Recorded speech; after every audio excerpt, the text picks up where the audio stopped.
Hello, thank you very much. Thomas Mann-Nielsen at Euractiv. I have two questions. So one for Commissioner Dombrovskis. Could you just give us a bit more detail about the state of play of G7 support for Ukraine? Because obviously the Commission has estimated that Ukraine needs 135 billion over the next 2 years. So how confident are you that this additional 45 billion will be covered by G7 partners? And then another question for President von der Leyen about a slightly different topic about Greenland. We've heard recently that Defence Commissioner Kubilius has said that Article 42.7 would apply this mutual assistance clause. Greenland obviously is not part of the EU, but there are tens of thousands of European citizens, EU citizens living in Greenland. So in your view, would member states have an obligation to intervene to support Greenland, including providing military support to Greenland, if the United States were to make military moves on Greenland? Thank you very much. Let's do the following. We're focusing on the topic of the press conference, and if we have time, we come back to your question at the very end. But we start. Thank you for this question.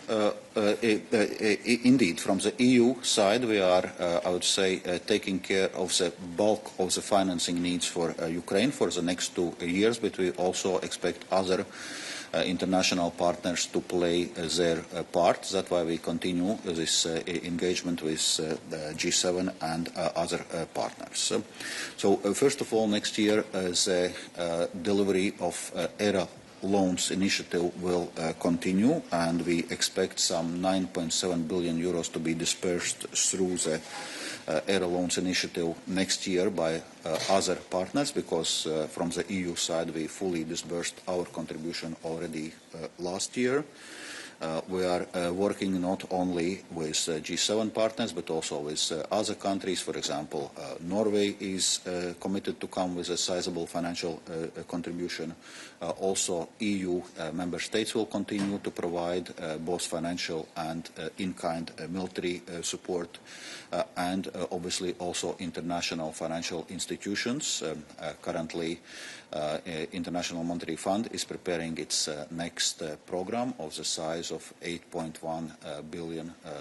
Actually, on Monday, I had a meeting with IMF Managing Director Kristalina Georgiou to discuss exactly those topics, and this work appears to be broadly on track, because also for IMF, one of the conditions for IMF program to go forward is that the financing gap of Ukraine is being covered. So there are many speculations out there about what should be done, what could be done, what may be done. I want to put all this aside and address the general principle of Greenland, that we look at what are the different debates. So first of all, Greenland belongs to its people. So it's up to Denmark and Greenland, and only to them, to decide on matters that are concerning Denmark and Greenland. That's point number one, and that's very important. We are in constant contact with the Danish government, also to listen to what the needs are, what the needs of the Greenlanders are, in very close contact. Second, Greenland is part of NATO. And when we are speaking about Arctic security, this is one of the core topics of NATO. And we know that the glue between the allies is the fact that there's always the clear motto, one for all for one. So NATO is one forum to integrate the different interests that are out there. But of course, the Arctic and Arctic security is also a matter for the European Union without any question. And we've invested since years in our relationship with Greenland. I was there last year, before all this happened, to open the office in Nuuk, so that we have a constant channel of communication with the Greenlanders. We have an investment program. We've stepped up our engagement since last year.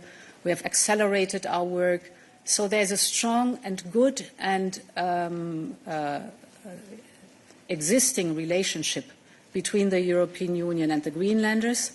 And for me, it's important that the Greenlanders know, and they know this by the deeds, not only by the words, that we respect the wishes of the Greenlanders and their interests, and that they can count on us. Good. And we come back to the topic of the press conference. Yes, please. Just one short follow-up on this topic, as we are still wondering, is Article 42.7 applicable to Greenland? I think it's quite important for Greenland to know. The question that is applicable right now. It doesn't ask itself. And the President was very clear in her response. Let me take one question online, because I know that many journalists are also already in Cyprus. Jorge Valero.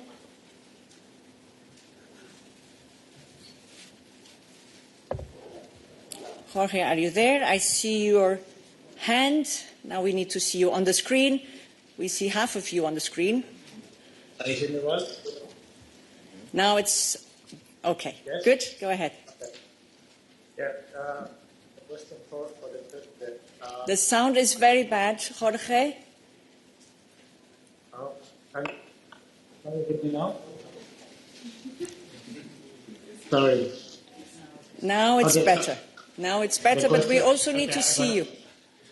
Okay. I'm speaking close to the mobile. Sorry. So, question for the President. First, as far as I've seen, we've seen in the draft documents, there is no date included to pay the principal that we will borrow in the markets, which is quite unprecedented if we compare, for example, with the next generation EU borrowing. So would you consider that this proposal is a significant step forward towards a fiscal union, a debt union? For Commissioner Dombrovskis, if you can just confirm that the proposal meets the necessary assurances requested by the IMF in order to approve the program. Thank you. So in extraordinary situation, for example, Next Generation EU, we have already done the EU borrowing for a very specific purpose.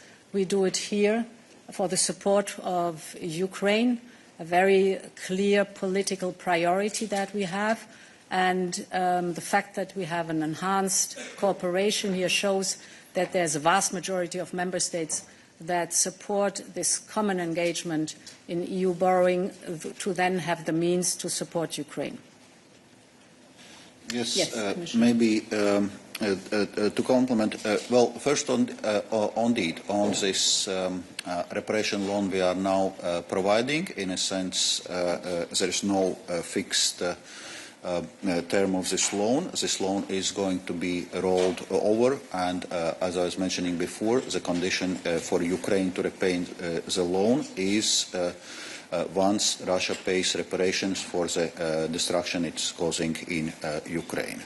And that's why it's important that part of this proposal is also